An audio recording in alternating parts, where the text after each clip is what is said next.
Israel और Hamas के बीच युद्ध लगातार चल रहा है। इस युद्ध में शांति होती नहीं दिख रही। गाजा पट्टी में हमास के खिलाफ इजरायली सेना लगातार हमले कर रही है। इजरायली पीएम बेंजामिन नेतन्याहू ने भी सख्त संदेश दिया है कि हमास के खात्मे तक ये जंग बेरोक टोक जारी रहेगी। इजरायली रक्षा बल गाजा में ही रहेंगे।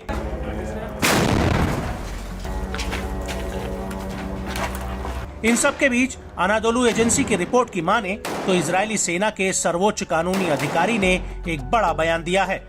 गाजा पट्टी में इजरायली सैनिकों का रवैया आपराधिक सीमा को पार कर गया है।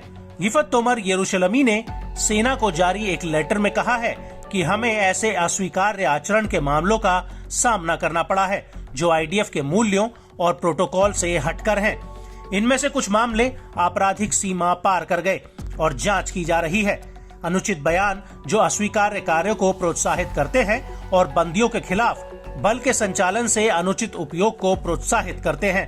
तोमर यरूशलमी ने गाजा में इजरायली सैनिकों के आपराधिक व्यवहार पर प्रतिक्रिया दी है। उन्होंने कहा कि कुछ सैनिकों ने लूटपाट, निजी संपत्ति को हटाने और आदेशों के उल्लंघन में नागरिकों की संपत्ति के साथ खिलवाड़ किया। ऐसे में इन कामों की जांच के बाद सेना ये तय करेगी कि संदिग्धों के खिलाफ क्या कदम उठाया जाए।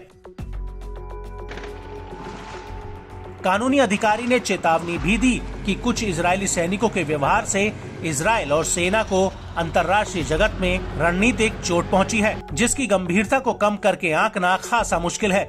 हमास के कब्जे वाले गाजा में युद्ध के बीच इजरायली सैनिक लूटपाट, आगजनी, घरों को तबाह करने, बंदियों पर हमला करने और घरों की दीवारों पर विवादित टिप्पणियां लिखने के वीडियो पोस्ट कर रहे हैं। गौरतलब है कि इजरायली सेना ने अपने जवानों के खिलाफ कोई कदम उठाने की घोषणा नहीं करते हुए सिर्फ ये कहा है कि उनके कार्य सेना के मूल्यों का उल्लंघन करते हैं।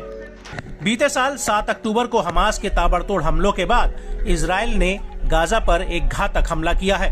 इसमें अब तक करीब 30,000 फिलिस्तीनी मारे गए हैं, तो वहीं 70,000 से ज्यादा लोग घायल हुए हैं। तो वहीं गाजा में जबरदस्त तबाही से सब कुछ उजड़ चुका है। फिलिस्तीनी इलाके में 70% घर खंडहर में तब्दील हो गए हैं। इजरायल की भीषण बमबारी से गाजा में लोगों का जीना मुहाल हो गया है। बड़े स्तर पर लोगों का पलायन हो रहा है। वहीं अंतर्राष्ट्रीय न्यायालय में भी इजरायल पर नरसंहार का आरोप लगा है। जनवरी में इंटरनेशनल कोर्ट के अंतरिम फैसले में इजरायल को नरसंहार रोकने और गाजा में मानवीय सहायता प्रदान करने की गारंटी देने के लिए उपाय करने के आदेश दिए गए।